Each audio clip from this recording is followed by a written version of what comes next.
Welcome to the Underground. Turn me up, bitch! My Little Underground with Peter A. Level 50. My Little Underground. I'm Peter A. 50 episodes deep. So crazy. 2 years and 50 episodes. I'm moving real slow. Mostly I'll do shows every week. Some people do twice a week. I move at my own pace. But this show, I've been looking forward to for quite some time. Almost a year now. I got Gemma on the show, New York City-based group, and they put their recent album, their second album, last May, Feelings Not a Tempo. And let me tell you, this album still slaps till this day. I listened to the whole thing this morning as I'm recording this, and just as a refresher, and it's just as incredible, beautiful, lush instrumentation, and very groovy, puts you in the mood to dance, and we all need that right now in this dark time that we're in right now. But this virus spreading and keeping us indoors, it kind of makes you, at least for me, appreciative of the little things like breathing, living, and being employed, being able to eat, and spending time with your family or those that are close to you, and music. And Gemma is that band to talk to. And their music is so groovy. I love them so much. I'm so glad they're on My Little Underground. So now I'm going to shut up, and you're going to listen to Felicia and Eric of Gemma talk to me on My Little Underground. So Maybe one day. Yeah. Hello? One day we'll play a show. One day. Eric! Hello. You're here. Yeah. We're all Can here. you hear me okay? This is so great. Yeah. Okay, good. All right, we're going to get rocking and rolling because Felicia's internet is going to cut out in like 2 minutes. Right now. Oh, man. Eric, Felicia, Gemma, thank you so much for talking with me today. We've been planning this for like a year, almost a year. I mean, I'm so glad you guys are here with me talking. Of course. Thank you for having us. Yes, thank you. Glad to do it. I mean, the artistic elephant in the room is, COVID-19 and its effect on, the music industry as a whole. So how is all of this affecting Gemma specifically, individually as artists?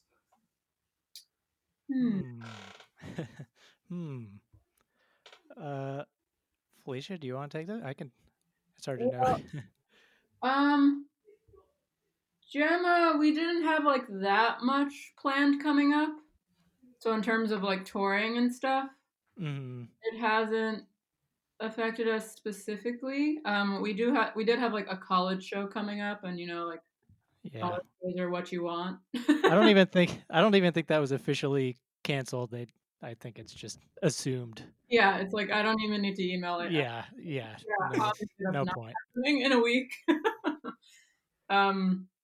But yeah, aside from that, we were like loosely planning some shows here and there, but we didn't have any like big upcoming tour or release that's getting canceled.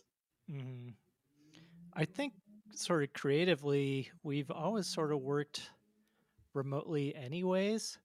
So I don't know. It hasn't really changed that process too much. I think we were sort of about to start a new phase of, I think, sort of creative writing. I think, if wouldn't you agree, Felicia? I think we were trying to like get more of in a swing of sort of practicing or getting together to play when we didn't have a show imminently, which I think we generally do because everybody's got different schedules and commitments, so we generally get together to play in person when we have a show. And I think we were about to start not doing that anymore and getting together to write and hang out and play, because we got Ethan Basford on bass and Alejandro on drums, so they become more of a really integral part of the whole band. So we were gonna get together with them and write and play.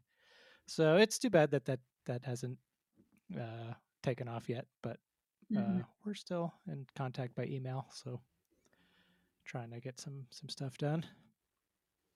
Are you guys taking, this quarantine opportunity, I guess, for lack of a better term, to communicate with artists and even planning for the future? Are you just sitting back and waiting to see what happens, or just like you were saying, like writing? Because if you don't have like 3 or 4 albums ready by the time it's all said and done, I have to question your integrity as artists.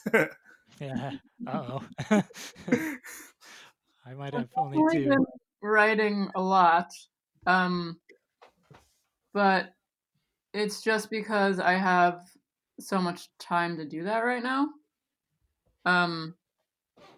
Well, I guess like for Gemma, a little before this happened, we started to like Eric put a bunch of tracks to share with us, with Ethan and Alejandro as well. But we've been starting to like virtually collaborate and like listen to things, and I'll add vocals onto some other things and kind of just like throw different songs into the mix. So we've been doing more of that, but everyone has like the way I write is not very focused. But I'll kind of just like do quick brainstorms over things and then not listen to it for a little bit. So that's the point I'm at with the new stuff. Yeah, I mean, same. Yeah. No, go ahead, Eric. Oh yeah, I'm also, as I mentioned before, a little unfocused. I mean, I sort of go all in on whatever I'm doing. I'll get really, I guess, focused on one thing, and then that sort of makes the other things suffer. So I've gotten caught up in like sort of sonic stuff of trying to like make weird new sounds, and that makes like songwriting sort of suffer when you get caught up in that stuff. So trying not to fall in that rabbit hole too much, but as I say, it's hard to switch what I'm doing. I struggle with that, but yeah. And in terms of sort of I guess other artists, I mean, it is sort of a unique time to talk to other people and collaborate on whatever. I have a friend who does sort of modular synthesis on his computer, and we're sharing like patches, which almost the nerdiest thing you can do, but it's pretty fun. And I know, Felicia, you're doing like 15-second I have collaborations. really, I didn't expect. So I'm doing a 15-second collaboration project. And I really just tweeted about it and said, if you send me 15 seconds worth of like an instrumental track or a chord progression or anything, I'll sing over it, whatever it is, and send it back to you. And I didn't expect for so many people to get back to me, but I think I have 62 tracks right now. Wow. What are you So going to do with them? over 50 people have just like gotten in touch with me somehow on either through like Twitter, Instagram, or email. I haven't thought about what I want to do with them next. I'm challenging myself to work on 20 of them. I don't want to work on 62 tracks. um, but I've completed 12 by now. And I just have them in like this giant playlist, and I rifle through the playlist. And yeah, I mean, I think it's more about seeing what's possible with like, it doesn't even have to be a total stranger, but a lot of people like tend to overthink collaboration. And And I think like right now is a good time since we're all stuck at home, like musicians especially losing work.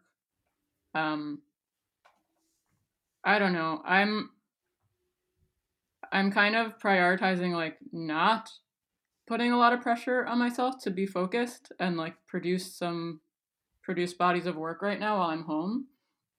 Um, I feel like it's like pretty common to for creatives to be like, "Oh, like I have this time, so I have to do all of this stuff and like I have to share." And I don't think musicians like owe anybody entertainment or like expression of their pain right now or like what they're going through. But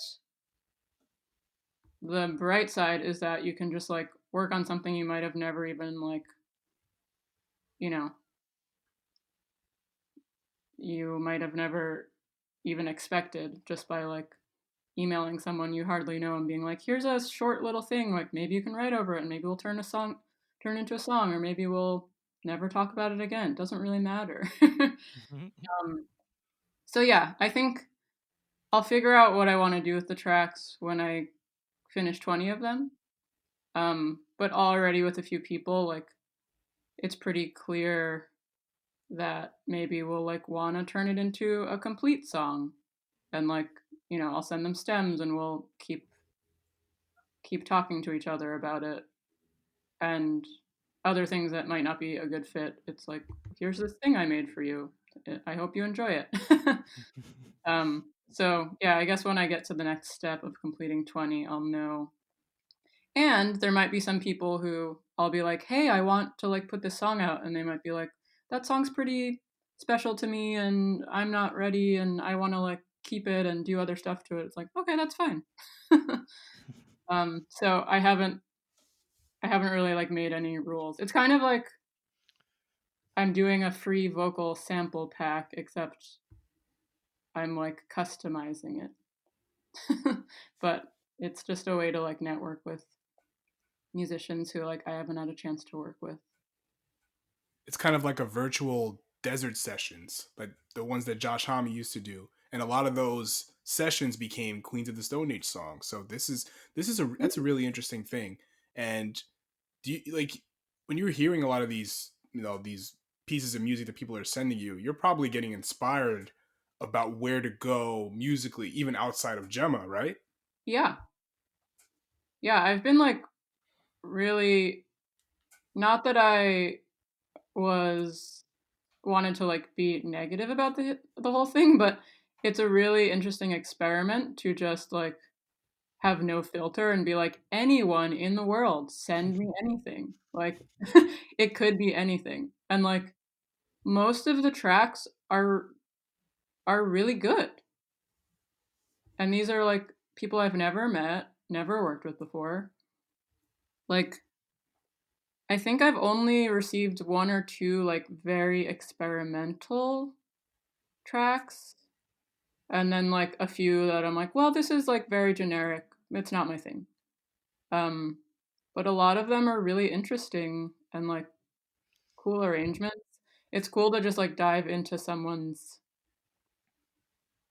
musical world just for like it's 15 seconds worth. You know, you're like, wow, this is this is a vibe, or like this sounds like this hip hop artist I like, or you know, this like you probably really admire this artist, and just to see like what people are inspired by. And you two are no stranger to experimenting with any of your projects at all.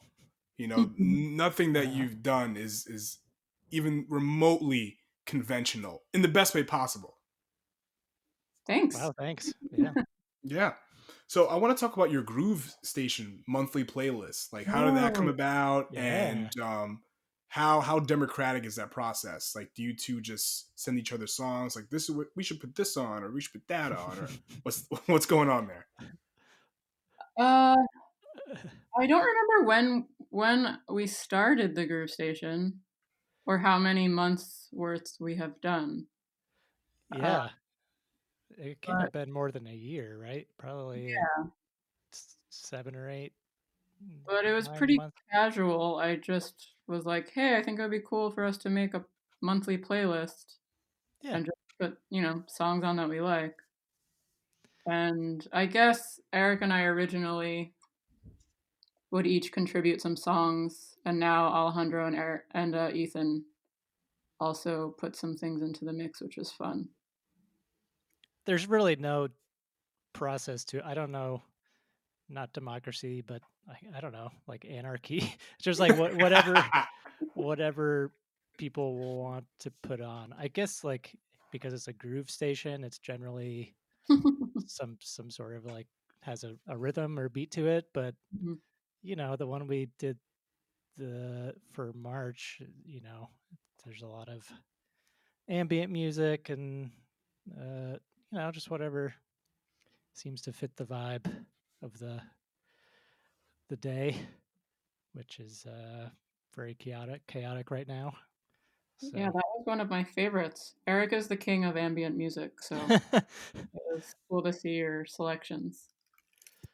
Well, I don't know about king. I definitely enjoy it a lot.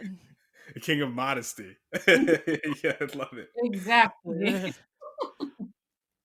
Yeah. So let's talk about like the nuts and bolts of Gemma. Like, who does the songwriting primarily and the production? What's going on there, and how much instrumentation is live versus electronic? You know, bring me into the heart of what Gemma is. Eric, do you want to start? I don't know. I mean, I guess it changes depending on the song, but I think in general it's been, I mean, to bring it back to what Felicia was talking about, the first song we did, I think, I don't remember who initiated it, but it was just like a track that I had made on Ableton or whatever with some mostly, I don't think there were any real instruments. It was just samples and synthesizers and that sort of thing. And then Felicia sang on it, and it was awesome. And I guess with that collaboration, we really sort of happy with how it went, and then just decided to make more songs. And sooner rather than later, we had a whole album. And I think in general, it's sort of been musical ideas or productions that I whip up and send them to Felicia, and she makes them into real songs by singing on them. And yeah, and I think then once we have sort of a good sort of foundation for a song, then we'll you know, especially for the second album we did, we'll do more instrumentation and arrangement. And you know, we went into a real studio this time, which we didn't do for the first record really. And then that there you have it. You get a music album at the end. I don't know. Yeah, but Felicia, anything you want to add or correct? Not really. I mean, it's true that we're used to working remotely and sending files back and forth. But initially, I think I just kept getting in touch with Eric because he was putting these tracks on his Bandcamp, I think. Okay. Yeah. And I just kept being like, these are so cool. Like, what are you doing with this stuff? And you were like, no, nothing really. Like, I just make it for fun. Or like, um, and yeah, I just like kept asking him about his music until one day he was like, here's a song if you want to check it out or maybe work on it. But we didn't, yeah, it's not like we like met up and we're like, okay, we're gonna form a band and we're gonna make an album and it's gonna sound like this. Yeah. Yeah, we definitely like just we made one song and then we're like, that was fun. That sounds great. Like, let's try another. And yeah, it was probably like a while until we were like, I guess we should make enough songs for an album and think about putting it out. Yeah. And the sort of transition to playing as a live band was very interesting because like I think we had a plan to release it, and then we had to do an album release show. I think, was that our first live performance? I think maybe we had one or two It was before the that. first or second live. Yeah, because we had all these songs. Okay, how do we perform them? And so we've been lucky to play with a lot of great Brooklyn musicians, and it's sort of morphed into different sort of live sounds, and that sort of has been its own project, and Mm-hmm. took a while to figure that out, but yeah, it was a fun part of it. Is all this happening when you're not doing other projects, or like when Felicia's not playing in Ava Luna, Eric, when you're not doing something else?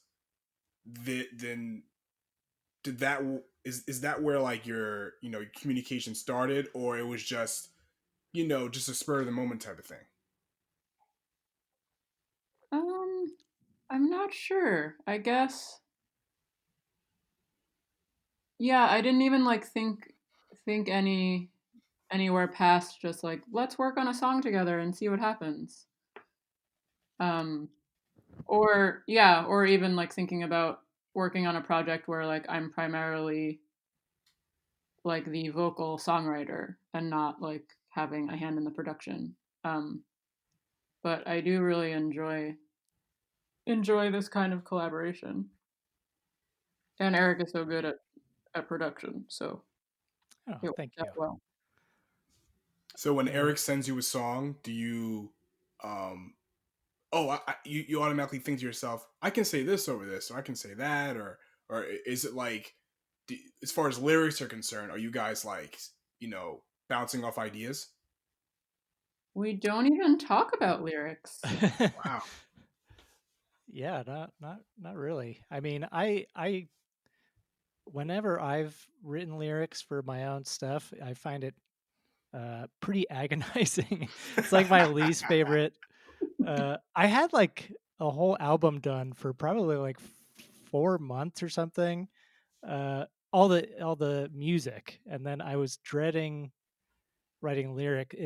It just sat around for so long because I just hate writing lyrics. So Why? I I think, I mean, it's sort of my own neuroses. I think I don't know, like, it's sort of you want to write something that's personal and meaningful, but also sounds good musically.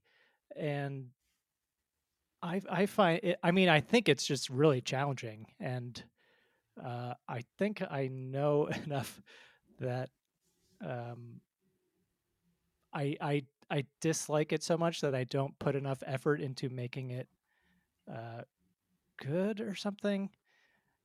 I mean, this is all to say that I Felicia is such a great lyricist and seems to do it without um, agonizing over it. That I'm not gonna uh, color her process with my terrible process. This all makes sense now. Okay, It's all good. makes I'm glad some of that made sense.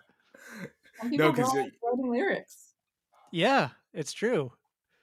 Uh, I think unless it's your thing, it can be a real unpleasant thing to do.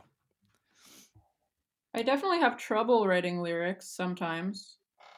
Um, Okay, yeah, I didn't mean to assume it's super easy, but but I also like it. It's like a puzzle, you know. yeah. But for the Gemma stuff, I yeah, I didn't want to like prescribe like an overall theme, for like the first album. Um, but I think it just like naturally came together with the feeling of the music. Um, and yeah, it's not like Gemma isn't a person. It's not any one of us. Hmm. But even though some people confuse me with Gemma, because it's a girl's name.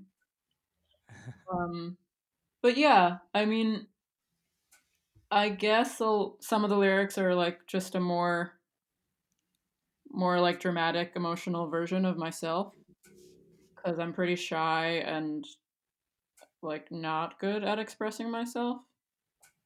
Um so yeah, it's kind of just like imagining myself in like different situations or worlds. It's like when you're like a teenager or when I was a teenager, like listening to like R&B songs and being like, "Oh my god, I wish I knew how it felt to be in love." Like, oh, like just like gushing over like really corny lyrics, like, "Oh, she's so in love. I can't. One day I'll feel that." And then you're And listening to Lauryn Hill, and like it's all heartbreak. yeah, You know? like yeah, full spectrum. Like when I first started writing songs, I like was writing such like heartbreaking songs about how like I never, you're leaving me and I'm crying and this and that, and like I listen back to them and I'm like, I had no idea what love was. I had no idea any of this stuff, and I'm talking about like this person leaving me and like backstabbing and this and that. Like I was just like regurgitating like everything I've heard through lyrics and songs. um yeah, it's just, I mean, this a songwriting journey. It's it's cool to see like how you change and mature. But yeah, definitely started off with just like songwriting 101. Like, yeah, like this person is writing a love song. Like, I want to write like that. But you learn eventually.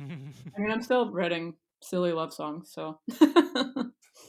I think what you said about like feeling and your music, I definitely hear that because listening to songs like "Keep on Dancing" is just it just sounds like you were just going with what you were feeling at Mhm. that time, and it just came out to be this lush, beautiful piece of music at the end of the day. But I kind of like that because that's all music is. It's just feelings, and you just feel, and then you do, and then that's it, right?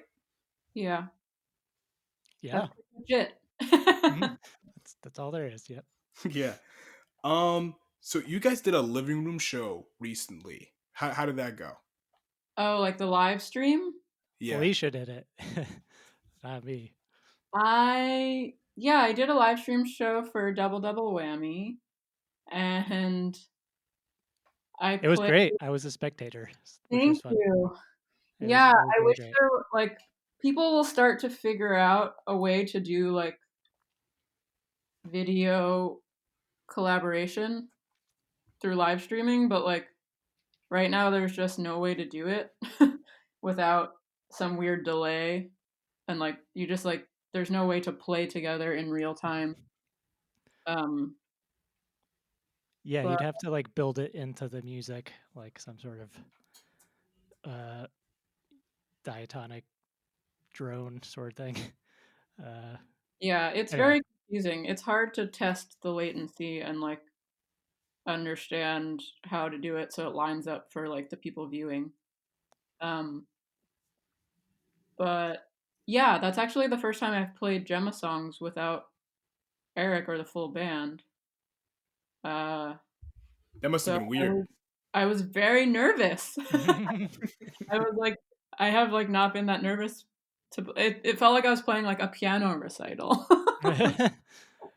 I think it's also like you know, having the audience invisible is like I don't know. That adds a weird vibe to it, I'm sure. Yeah. I've been trying out I've done like a few little live stream things on my different accounts, but I think I prefer just like not seeing the screen at all. And like Mhm. if I'm playing a show, it's like this is what I'm doing. Like if you're watching, that's cool. If you're commenting, great. I'll look at it later, but like I cannot be looking at the screen while I'm doing something. And um I've seen you guys live, and it seems like you're most comfortable playing with your people around you. You know what I mean? Definitely. Yeah, yeah. I Oh yeah. definitely feel the confidence when I'm when I see you guys live. I was telling Eric earlier today. I saw the your release show at Union Pool is a show that definitely stands out to me for a number of reasons. One, when the whole crowd was dancing along to your music, which is what you want, and it was a very diverse show too. Because I don't know what your experiences are, but like most of the time when I go to shows in the boroughs, especially Brooklyn, there's not a lot of people of color there, or not too many black people. Yeah. So when I was at the Gemma show, I'm like, holy shit, there's so much black people here. This is awesome. I love that. You guys are bringing everybody in, and I love that. That rules. Yeah, that's great. I think about crowds a lot. I mean, all of the different bands I'm in, but yeah, it's sometimes weird just like playing a giant festival and just looking out and I'm like, it's all white people. Like that's cool, but I'm observing this. Making Or a like, note. I used to do backing vocals for Sincane, and like his shows were so diverse, and like it was just incredible. But it's interesting to see like different bills you're on, like who shows up, or like different mini clusters of like, oh yeah, I like this band, so my friend told me to go to this show. But it's yeah, I mean, I'm very happy when I see a diverse crowd. Yeah, it's the same thing with Ava Luna shows. Going to see those shows, like everybody's here, and you know what I mean. I just love that. There's something about you guys as artists that are just you attract everyone or something. You did a show at the Brooklyn Museum, and I contemplated on going, but I was too tired. But how was that experience for you playing in a museum? Well, Museum. I mean, I think Felicia would agree. The highlight was that there were a bunch of kids there, uh, 5 to 10 years old, who were wiling out in front of the stage, just What? sort of dancing and They were running dancing around. on the floor, It was going crazy.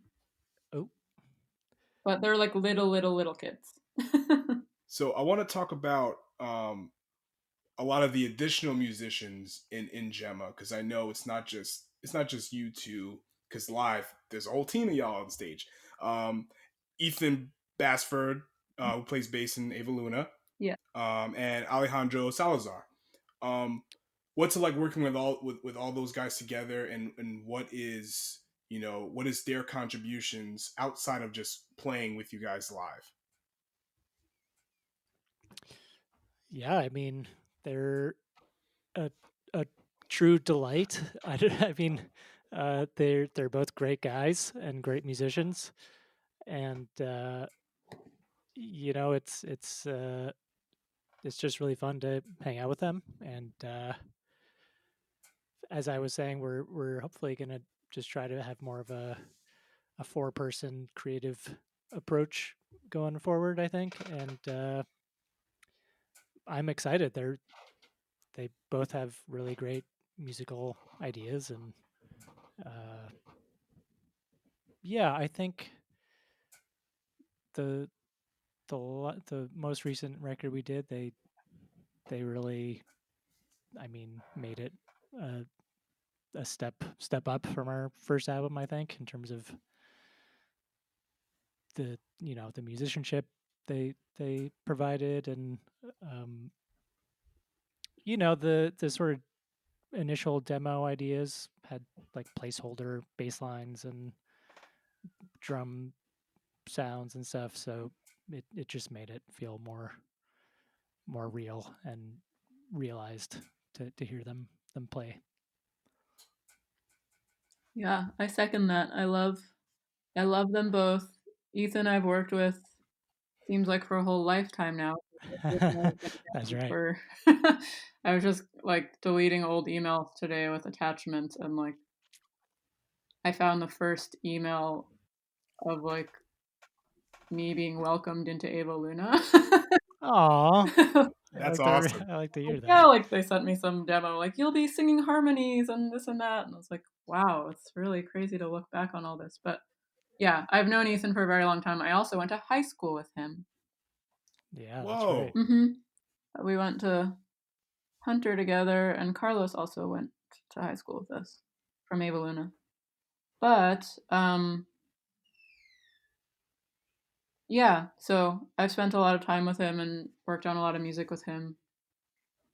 And know his family, and we're really tight. And Alejandro is just like, he's incredible, and he's so nice and so talented. And I'm excited to work with both of them on like more of the music as opposed to them just like playing what's already there. Yeah. So yeah, I mean, we don't know like what we'll come up with next, and I think that's the exciting part. Just to like see whoever wants to like jump in and collaborate and kind of just like create lots of options, and before we start fine tuning and like honing it in.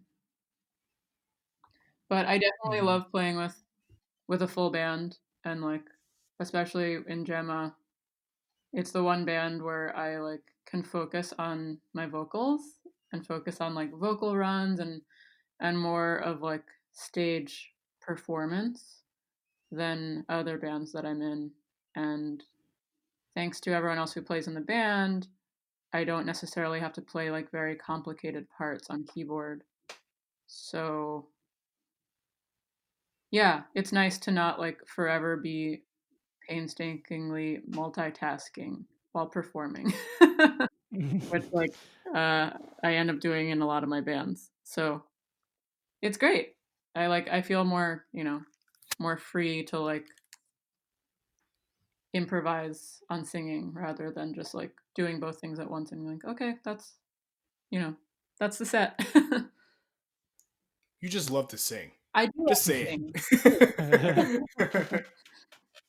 And yeah, in Gemma, I get to come out of my shell a little bit. And yeah, I mean, the last album is focused on grooving and dancing. So yeah, some of those songs are really fun to play live. I really loved your yeah, exactly. Yeah, I third that second. I really loved your Talk House essay, and you guys talked about Till We Lose the Feeling is kind of like a love letter to New York. And you also talked about New York being romanticized. Mm-hmm. What elements of New York City do you think are romanticized in media, and what parts are like, do you believe are true that you've seen in depictions of New York in the media, and what are just some that are kind of fabricated? That's a tough one. Yeah, it is hard. I don't know. I mean, the greatest part about New York to me is that like so many people have, well, first of all, there's a crazy amount of people who live here, and everyone can have such a different experience. Like I feel like there are like two sides of New York. There's like if you're like rich and there's no limit to like what you can do, or like I mean, yes, there's in between, but then there's like the people who are like just on the grind, working their butts off, like just like working to get by, and like thinking about like little joys within that kind of experience too. Like having a favorite bodega, or like, things that like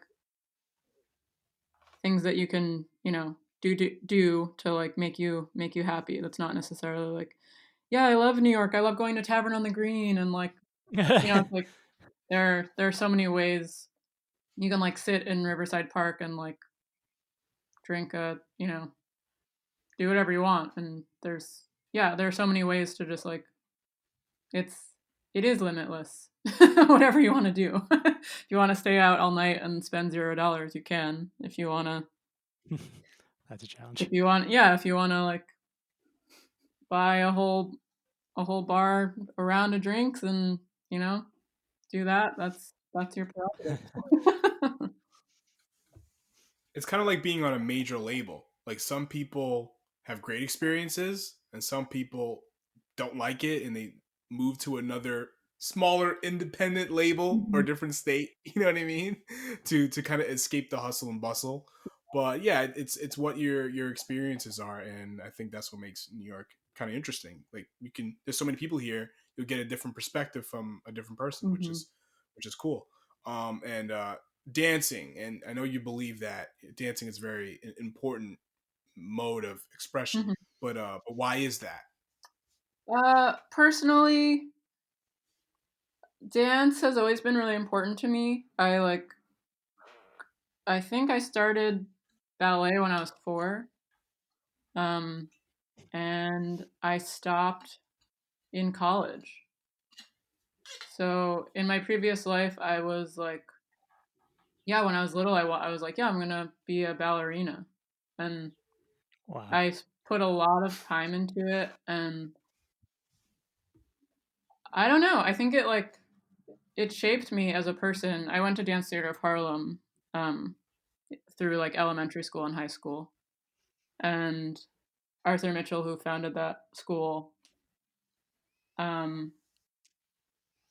he was just an incredible person, and I don't know, he instilled a good like work ethic, and I feel like I wouldn't be the person that I am, and I wouldn't have like the ability to like have confidence and realize things about myself that like I don't know. Um yeah, it was a big part of my life, and I really connected to it. I got to go to Hong Kong to dance in like a Chinese New Year parade, and Wow. How old were you when you did I that? think I was 13. Wow. Um, Cool. I did that I 2 didn't know years that. in a row. Wow.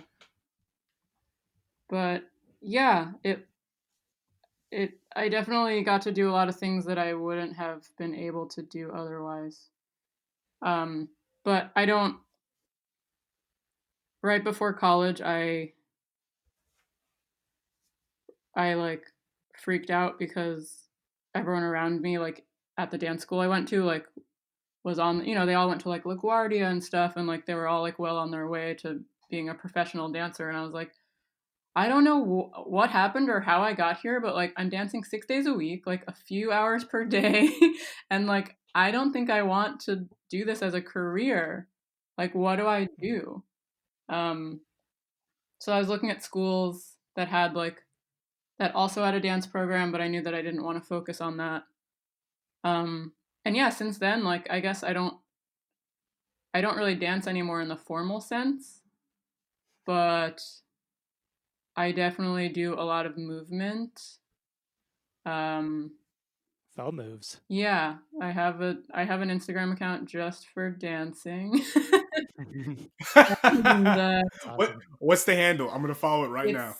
it's FELMOOVS. I think that's it. Just for dancing. FEL. FELMOOVS. Mm-hmm. Yeah, I see Fell it. moves. So I used to just do a hashtag, and one of my best friends was like, "You should just make an account for it." And now it's kind of great because I I think I'll post a movement video on there every day, and it's not choreographed, so it's really more about like impromptu movement or like reacting to a kind of similar to like how you're talking about your experience with Gemma. Um, yeah, it's more about just like me connecting to a song or like how I'm feeling. Yeah, just like movement improvisation. You have one where you're telling people to listen to the new Empress of album, Yeah, which I have yet to do. Is it it's good? really good. I love Empress of so much. Me too. Um, I actually like, yeah, it's really cool to see how she has developed, but I've been like an Empress of fan since day one, like seeing her play at like, you know, some small place in Brooklyn. And I used to know Laura through Celestial Shore, like way back when. But she is incredible. Yeah, she's great. So Eric, you're probably just as much of a dancer as Felicia has, and you're just not telling us. Yeah, I mean, I went to Juilliard for ballet. What? I did graduate, but I also didn't think it was for me. Are you serious? No, no, not Damn. at all. You sounded so serious. Oh, thank you. I went for acting. No, I mean, I love dancing. I think it's one of those things where I'm always like, oh, I wish I danced more.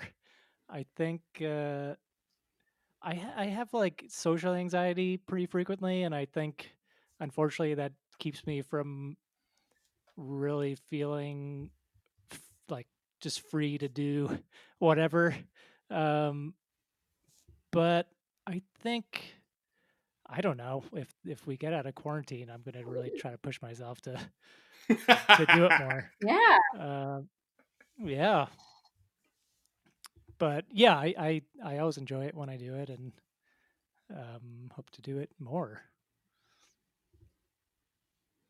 All right, I think I've taken so much of your time, but Eric and Felicia, thank you so much for talking with me on My Little Underground. So, where can people follow Gemma and support Gemma during this dark time?